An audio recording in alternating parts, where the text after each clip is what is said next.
Everyone, আরও একটা নতুন ব্লগ নিয়ে তোমাদের সাথে চলে আসলাম শেয়ার করতে।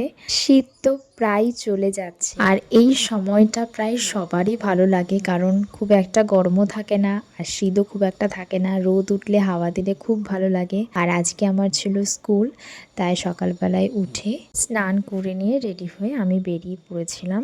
আর বাড়ি ফিরে একটুখানি মা পিঠে বানিয়েছিল, সেটাই খাচ্ছিলাম। আর এইদিকে বাবা রান্না করছিল।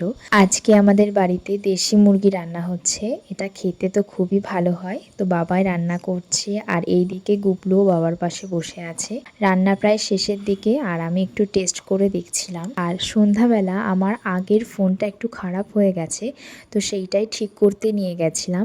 বাড়িতে ফেরার সময় কিছু দই ফুচকা আর একটু সামোসা নিয়ে এসেছিলাম। সন্ধ্যাবেলা এত কিছু খাওয়া দাওয়া করে রাতে আর ভারী কিছু খাইনি, শুধু কফি খেয়েছিলাম। আজকে তাহলে এই পর্যন্তই, আবারও দেখা হবে পরের ভিডিওতে।